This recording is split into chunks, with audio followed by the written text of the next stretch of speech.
This one took me a while to get out. I've been really busy with retirement this year, but I finally got it done, and I hope everyone enjoys it. Come on, we gotta get this one, buddy. Oh, shit.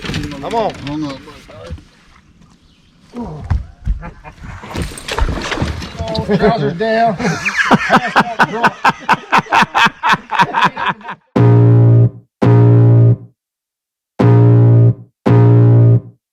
I can feel the blood creeping up from the heathens. Got will, got fight, got pride, got reason. If they wanna go eat, then you know I'm gon' feed them. If you're coming for me, hope you're ready for a demon. I got eyes in the back of my head, I'm seeing. Take me for granted and you know I'm leaving. I'ma take what's mine with the webs I'm weaving. I could take this crowd from seeing to believing. Got a taste for blood and my tongue keeps bleeding. From the words I spit, so sharp, so freezing. So cold, behold, frostbite they feeling. I could tear you apart or I could go heal them. Don't believe it. Hey everyone, we're here on Kerr Lake and we're back. We've got a real special treat for you. We've got 2 tournaments back to back, Saturday and Sunday, and I hear the fish are biting. It's the end of April, it's really nice out. The wind's blowing a little bit, but I'm excited. It should be some good fishing. The fish should be shallow and I hear they're biting pretty good. So pretty excited. It's Wednesday. We're gonna get about 2.5 days of practice in and hopefully we turn up something that really works for us. For the tournament, we got a plan for 2 days this time, but Kerr Lake, here we go, and looking forward to it. So practice starts now, out here. All right, so I started really right around the corner from where I launched. I noticed the water had been up, you know, not quite 301, not really where you want it on this lake, but I thought there's probably still some brush that's flooded, and that's gonna play a little bit, considering the water temperature is right for the fish to be shallow, along with a little bit higher water conditions. The problem is, really, when the water's at, 301 or below, there's just not enough bushes to go around for a big field. I knew this was going to be a 2-day tournament, basically, so that's where I started. And, there was some brush in the lake, but not a whole lot. And of course, to prove my point, it doesn't take long and I run into the Sergeant Major. And as you can see, we're both fishing the same stuff. There's just not a lot of brush in the water right now, and everybody wants to do the same thing.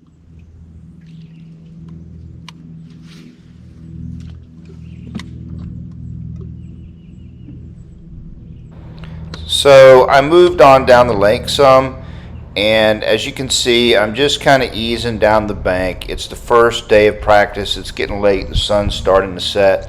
And just trying to get a feel for how the lake is setting up, what the water temperatures are, in different areas of the lake, what the water color looks like, and, maybe get a few bites. And that really, to me, is the key when you first start practice, just kind of seeing what's going on with the lake. And usually from there, you can start putting things together. And that was my goal for this, first half a day of practice or so. And I did catch a few small fish, nothing really worth mentioning, but it was good to get out in the lake, and just having this, little half a day did kind of help orientate me for a really, focused practice the next day. Usual suspects, I see. What's up? You don't mind if I borrow this, do you? Yes, I do, as a matter of fact. I bet it. He's caught his fish on that. Is that on? Yeah, that's on. Oh. Do you know how to use friends and family? Yeah, no. I think so. Not at all. I don't.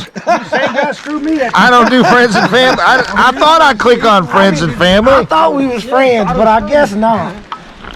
Dude, I had to put it in my text, like, hey, everybody put friends and family. Auto. I could have sworn I put friends and family. Because the last time he paid me, the same crap. Yeah. I want to know what you're doing parking in the active duty spot. That's an active duty parking on that end. This is the retired guys on this side. There you go. It's a discount. You know what I'm saying? That's active duty parking, active duty discount, all that stuff. Until July 31st. You retired. You had a ceremony. I watched it happen.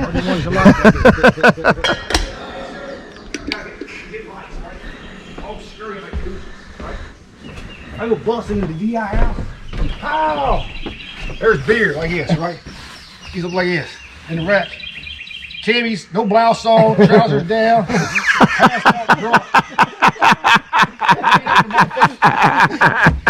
How much our beer? He's like, oh, whoa. It's too late now. All right, so day 2 of practice, getting ready to launch here at Kerr Lake. And, you know, it's a little cold out this morning. Probably gonna try to find some fish and some wood. The water's up about a foot and a half, something like that. Looking forward to the day. Haven't seen any fish bedding. Water temperature's around 65, you think, George? 65, 68, somewhere Right. around there. So, I mean, you'd think there'd be some fish bedding, but, you know, some of the guys have seen a couple. I haven't seen any. That's my plan today. Probably throw a little bit of top water first thing this morning. What about you, George? Probably same. I'm gonna look for some riprap, throw some top water. I got bit on some top water earlier in the week, and then I'm probably gonna switch over to a swim bait and just crawl it along and see if they'll eat it. Yeah, I think swim bait's a good idea too. I don't know. It's going to be tough. We got to find enough fish to last us 2 days. Yeah, I know.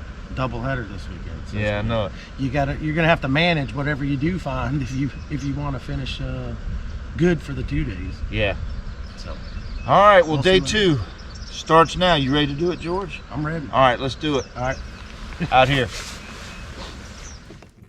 So I started that morning fishing a few docks right off the bat, and I could tell the water had dropped a little bit, and I was fishing mid-lake. I had fished Nutbush, and I decided that I was going to concentrate on mid-lake. I knew I was not going to go up towards Clarkville, and I thought, well, let me try this area of the lake. Typically, there's a little more brush in that area of the lake than there is Nutbush. I also spent a decent amount of time looking for bedding fish, just kind of moving down the bank and scanning.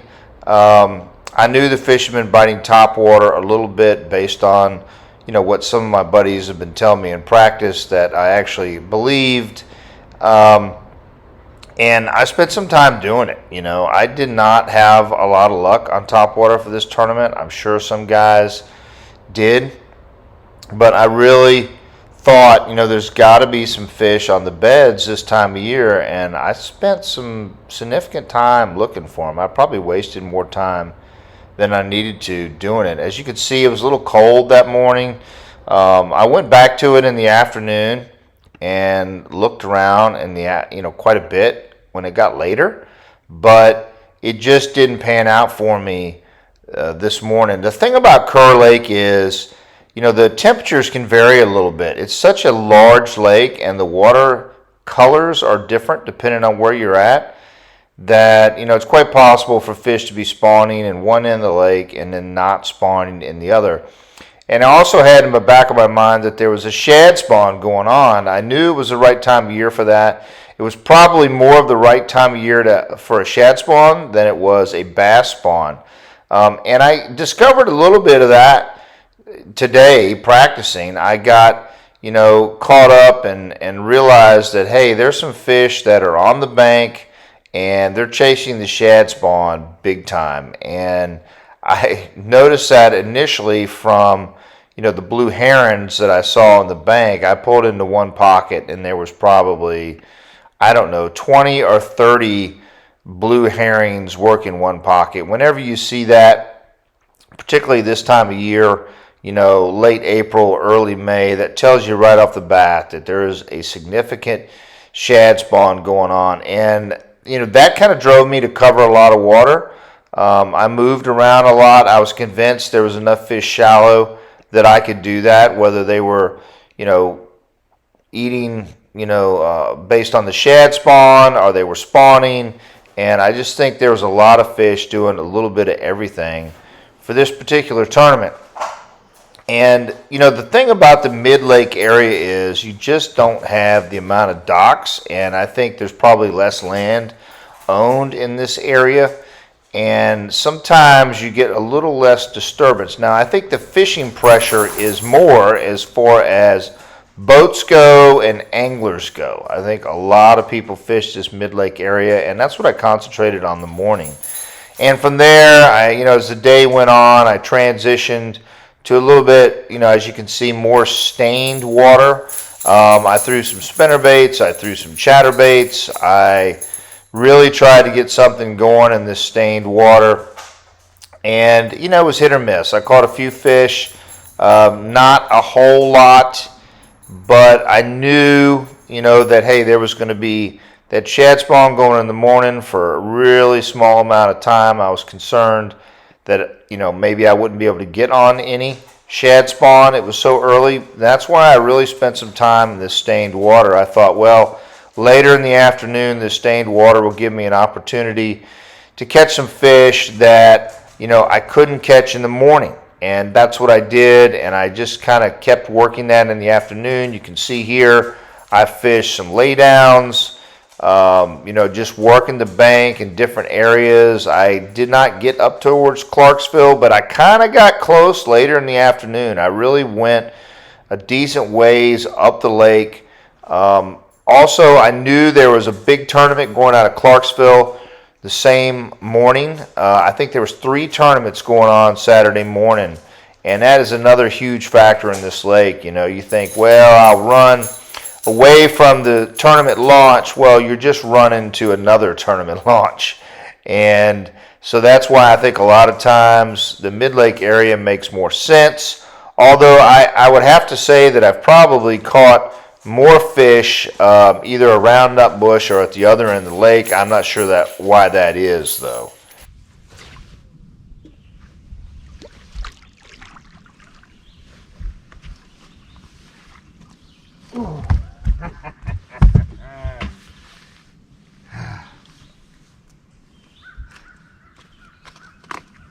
Finally got us a good one here on Kerr Lake. Took a while, but we got him. Hey, so that pretty much wrapped up my final practice day. And, I figured a couple things out, but I knew the window was going to be real tight in the morning. But that was it, and I'm getting off the water and going to prep some tackle and get ready for tournament day. I can't post anything that Jeff says. Nothing. I gotta come in and be like, hey, this is PG. You Can't post anything. Because you get all yours out before you turn on the camera. With a sweat top wrapped around you. This place ain't got no towels. You rented the place. Get out. Hey, I paid my dues. You don't pay your dues, you can't fish. Remember that guy used to have no nose that would run that, was it Jacksonville Bassmasters or whatever? He had skin cancer. Had like half a nose. Yeah. What's his name? No nose. That's his name. Yeah, no nose. That's what we called him. That's right. Is he still alive? He is. He's got to be 80 years old. Still, he's a pretty good fisherman. He stays out on Wednesdays, don't he? He still fishes, yeah, on Wednesday. He's pretty good. He catches fish. He's like a Virgo. So somebody was telling me a story. Somebody was telling me about him that he's like 84 years old or something. He's got to be, man. Yeah. So they were. I guess he fell out of the boat or something. He been over, got dizzy, fell out of the boat. So now his wife won't let him fish unless he brings somebody with him. Yeah, he's missing like half his nose or something. It's like, man. He used to manage when the Gosh Shot Marina did tournaments. He did that. He ran that. When I joined that club, I guess I'm still a member, right? When I joined that club, they wouldn't let me join. I had to go to a meeting and meet everybody, right? It was like a test, right? You had to get voted into this club. I'm like sitting around with all these retired guys, and I'm like, well, it's time to vote Otto in. I'm thinking, they're not going to vote me in. I'm not going to make it. I'm out. But luckily, I made it. I don't know. The only person in history. I know, the only person in history not to make it would be me, right? But I thought they were kind of kidding, right? I was like, I pay my $25 or whatever it was. Oh, no. I had to go to the meeting, and they made me sit separate. So I went to the meeting, and they all talked, and we did your thing, and then they made me go in like a separate back. It was in some old hardware store. You know what I'm talking about? Some old hardware store that some guy owned that was a member of the club. And they took a vote in secret. So They took a vote in secret? yeah, And then Glenn Peel congratulated me. He was the president of the club. Congratulations, you're a member of the club. I'm like, man, I made it. Hey, so here we are, tournament morning, getting ready to launch. I got Daryl Moody and the boat with me, and we're gonna try to get it done. It's overcast, not much wind, but pretty optimistic. Hopefully we'll have a good day. Tournament starts now, out here. Tight lines.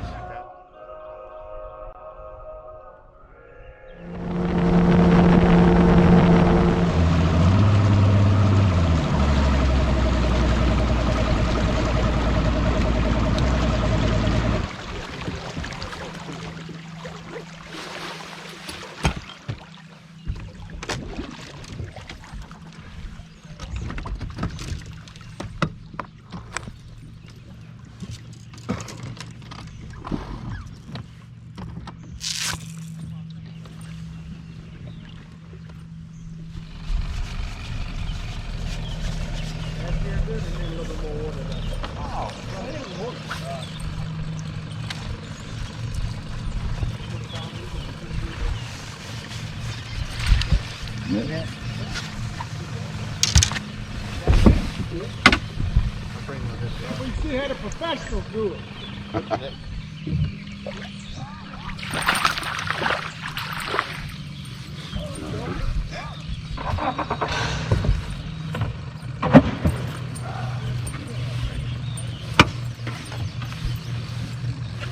What you need me to do? Get out the way.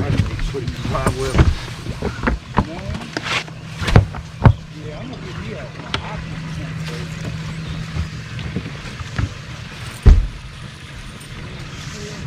Is that where the bears are?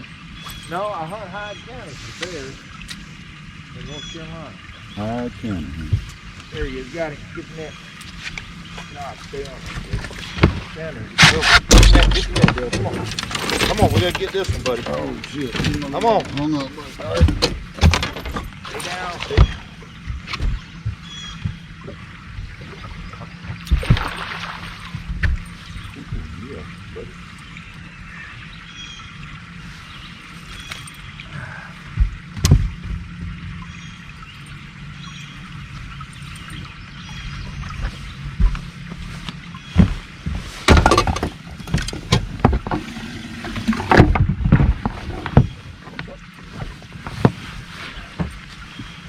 Right, my man. Yeah.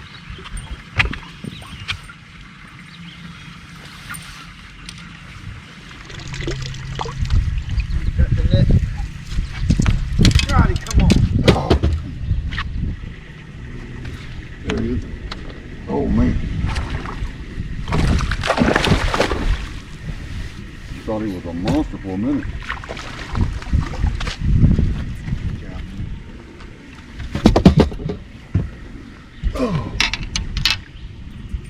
Hung up underneath the log.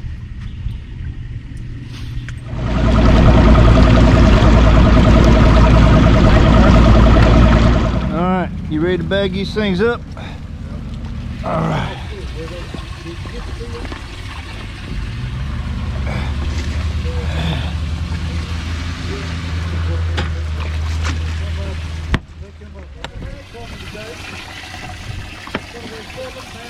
Here you go.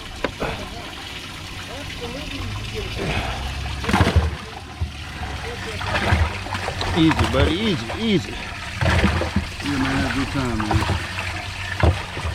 Got some gas money for you, too. Okay. All right.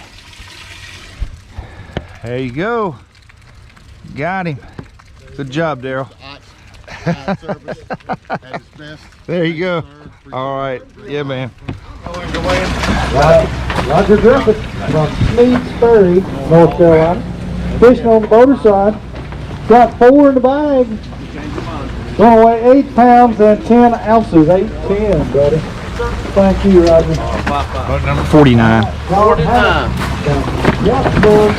49. Auto, yeah. Text. You bet. Let's see what they're gonna weigh. 5 solid 2. What's up, George? 13 pounds, 5 Man, I never saw you come out of that little hole back there. I thought he went back there and caught fish. No, we went across the way. Did you? Oh, okay. Next up, Otto Heck from Sneedsbury. Fishing on the boater side. He's got 2 in his bag for me. Good to see you, good buddy. Yeah, good to see you. Got 2 that's going to weigh 5 pounds and 5 ounces of 5. All right. Thank you, Billy. Yeah, man. Next up, Daryl Moody from Newport News, Virginia. Fishing on the full end of the side. Got 2 in the bag. How you doing, man? This retiree line. Just go down there and get pictures 2 of in them. the bag. 2 and 2. Okay. 4 pounds, 5 ounces. I don't know where in the world we're staying at. I'm waiting for the banjo music to start playing. Saw a chicken walking around here a minute ago. You believe this shit, dude? Yeah, you got us a good spot here. Is that where we're staying, in the little den right there? Okay. See the chain around that tree? Huh? See the chain around the tree? No. Dog's been chained, pit bull been chained up there. I guarantee it. And they had a high school tournament out of Okinawa. Yeah, they had a high school tournament. That's why I didn't go up there. Well, I didn't go up there because they told me they had a high school tournament out of Okinawa. There was a team tournament out of it. One out of Grassy, one out of Okinawa, one out of here, and one out of Flemington. Yeah, 4 tournaments on this lake, yeah. There's not a fish left in this lake. Oh my God! You have to Oh! meet Otto at 10 to give it to him so y'all can share. Man, I had 4 keeper baits yesterday. Caught 2, lost 2. Where'd you go to, Otto? You make a left, went in some pocket. What's the name of it? You go out of the main. You go out of Nutbush, make a left. Huh? I ain't going in it. I pulled up there. There's a dude in a striper boat with a big cast net throwing right on the juice. I ain't kidding you. Throwing right on it, dude. Him and like 3 people in there. They pulled cast net up, just full of shad, dude. Full of shad. He sat there about 5 minutes. I finally heard him go, I think we got enough. I'm thinking, God almighty, how many stripers you gonna catch, dude? He had thousands of shad in that thing. Yeah, dude. He's sitting right on the juice, steady casting it, boy. I throw a big crankbait right in his net. Hopefully he's not fishing today. Because if he is, I promise you, he's going back here to get bait again. Well, hopefully he ain't in there. I don't know what y'all talking about, clouds. Ain't a cloud in the sky. And ain't no wind blowing either. It's supposed to blow. The wind was supposed to blow. Ain't a drop of wind. From the ramp over there, you can see the space station. No, I'm sure. I'm sure you can. No, so I've got this app that tracks the space station.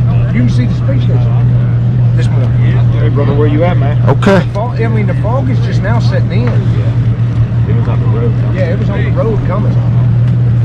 Hopefully we can launch before we get fogged in. The only place it might get a little sketchy is going up. I could go up towards the point, it get kind of sketchy at that. Up towards the main lake? What's that? Up towards Clarksville? Yeah, you hit banks of it up there. Yeah.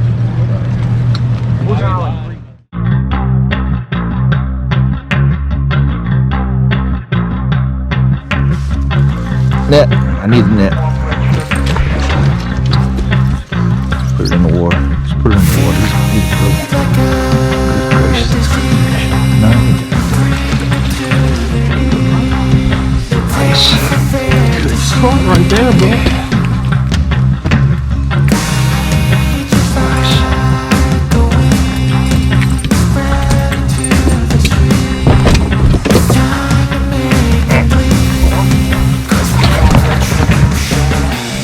Need a net. Cause we want retribution.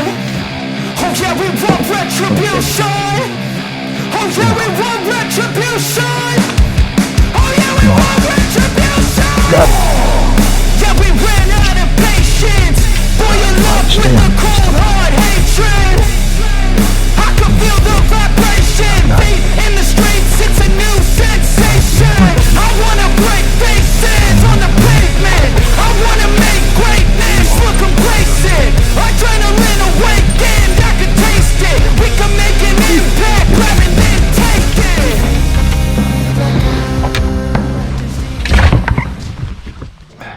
So after I caught some fish early, I started flipping, and I just took my time, and I concentrated on those bushes that had decent water in them, and I actually caught a decent limit of fish, and it was a good day. It wasn't gangbusters, didn't catch a ton of fish, but I got the bites I needed to put together a good limit. And I didn't get some of my catches on video. My SD card ran out. It's one of those deals where, back-to-back tournaments, my SD card's filled up on me, and you're doing this stuff by yourself, it kind of makes it hard. But it was a good day, and I was satisfied with it overall. Here you go. Coming at you. Coming at you.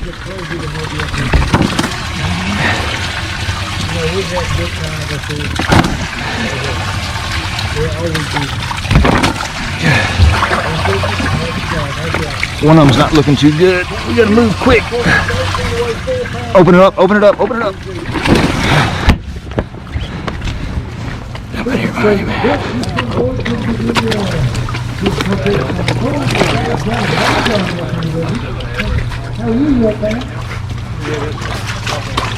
How are you? Did you get them?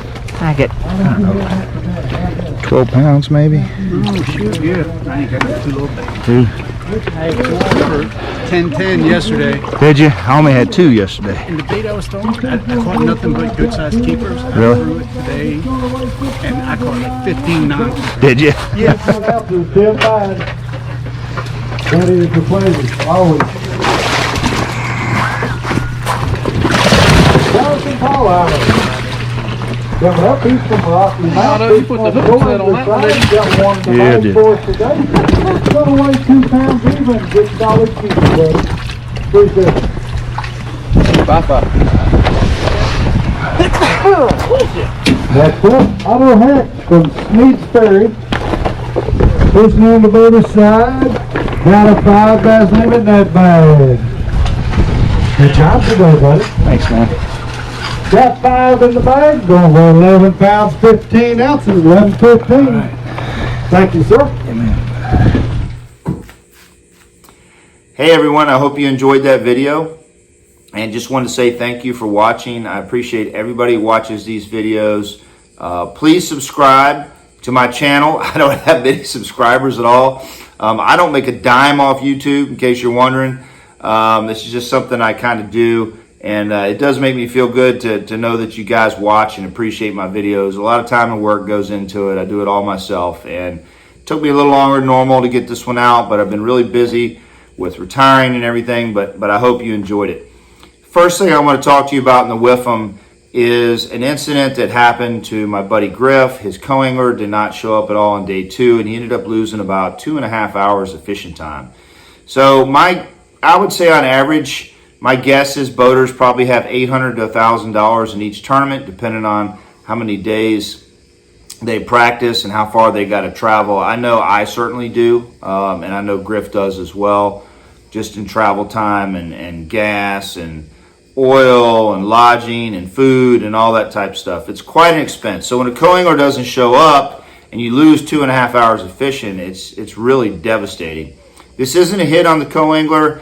I hope he's okay. I hope nothing happened to him. I don't know if he just overslept or he got in an accident. We never could quite confirm what happened, but not a hit on him. The concern that I have is how Major League Fishing handled it, right? I was sitting right there. I watched it go down. Griff made it known to the tournament director multiple times that his co-angler hadn't showed up, and he left multiple messages, and he hadn't heard from him. And I don't know if it just didn't register with the tournament director or he didn't know what to do. But he really didn't do anything. And the only reason Griff got to fish at all is because one of the kind of the helping hands there that helped weigh fish said, "Hey, I'll go fishing with you, man, but I got to be back by," I think he had to be back by 1:30 or something to start with the weigh-in. And I just thought it could have been handled a lot better, especially considering the amount of money all of us boaters put into these tournaments. It just really shocking to me that Major League Fishing didn't have an answer. I marshaled the James River tournament not too long ago, and for the pro division. And I tell you, probably at least half those pros didn't have a marshal, and I know they all launched in time. I know they all got a full day of fishing. So I don't know if anybody from Major League Fishing watches this channel. I do appreciate what you guys do, and you run a great tournament. But I think probably some work needs to be done for this particular incident. Because I know if it happened to Griff, it's probably going to happen to some other boaters. So just that's all I'm going to say about it, but I did want to address it. And as far as the tournament goes, day one, it was a struggle for me. I drew boat number 49. There was a shad spawn going on, and I knew that I probably couldn't get on my good stuff. There was going to be multiple boats on that, so I didn't even go to it. I think maybe that was a mistake looking back on it. I should have just ran to my first spot where I knew the fish were and just tried to muscle my way in there, or at least checked and see if I could fish it, but I didn't do it. I went to an alternate plan. My buddy Griff helped me out. He gave me a spot to go to that I would not have had if it wasn't for him, and so I appreciate that, Griff. And I managed to catch a couple fish off that, and it was just a tough tournament. Day two, I went to where I knew I had fish, and I caught fish right off the bat. I caught a good one, maybe the second or third cast, and I quickly started, putting some fish in the live well, and I had a nice limit on day two. So the whiff 'em as far as fishing for you, I think the first thing is, always go to your best spot first. Always. Even if you don't think you can get in there, and maybe you won't be able to get on it. I wish I would have checked it, and I've told myself that 100 times, but I talked myself out of it. I think maybe I could have had a limit on that first day if I'd have gone to my best spot first and just kind of got in there and fished in the crowd, but I didn't do it. Second thing is, hey, when it's, late April, May on Kerr Lake, there is a shad spawn going on somewhere. Just count on it. I don't care if you go in 8 coves and you can't find it or you don't see it. There's a shad spawn going on somewhere. What clued me in was the amount of blue herons I saw practicing. The last day of practice, I pulled in this one cove, and there was probably 20 blue herons, in that cove, all in the bank. And I looked down and I could see, shad follow my bait in. A lot of times that's what you'll see. You'll see those shad swimming right along in with your artificial lure, and that tells you, hey, there's a spawn going on. I think it's hard to beat a spinnerbait, but I know a lot of guys throw top water too and a shad spawn, and a lot of guys throw soft plastic too, especially when that sun gets up. That shad spawn is going to last maybe 30, 45 minutes, depending on if it's overcast or not. And I know a lot of guys will back off then and they'll throw some soft plastics and they can still pick up a few fish. And I also want to say, when it's April and early May on Kerr, there is a spawn going on somewhere. So the second day of the tournament, I actually caught one fish off the bed. Didn't get it on camera, but I pulled into a pocket, and my co-angler actually initially spotted the first fish, and he caught one off the bed. And then he said, hey, I think there's another one with it. And I threw back in there, and I caught another nice fish that helped me upgrade. So thanks to my co-angler on that. He had some really good eyes. And then Griff told me he saw a couple spawning too late in the day, but just didn't have time to work it. So I know there's some spawning going on and some shad spawn going on at the same time. Kind of a weird spring, but those are a couple things to think about. Always go to your best spot first. If it's April, early May, there's a shad spawn going on somewhere on the lake, think about a spinnerbait. Think about top water, and don't be afraid to back off and throw a soft plastic on those banks too. A lot of your rock clay banks, those are the places you want to look for on a shad spawn. And there's always some fish spawning in April, man. If you're in North Carolina or Virginia, I promise you there's some fish spawning somewhere, and I don't know how much time maybe you want to take to look for them. I feel like if I would have looked for some spawners a little bit more during practice, if I'd have found 4 or 5 fish spawning that I could have capitalized on, I'd probably had a little bit more weight. Probably definitely would have had a limit on day one. So I hope this WIFM helps you. And again, I really appreciate you guys watching the videos. And we'll see you on the James River in July. I'm really looking forward to that tournament. It's going to be great. So take care, everyone. God bless, and I'll see you soon out here.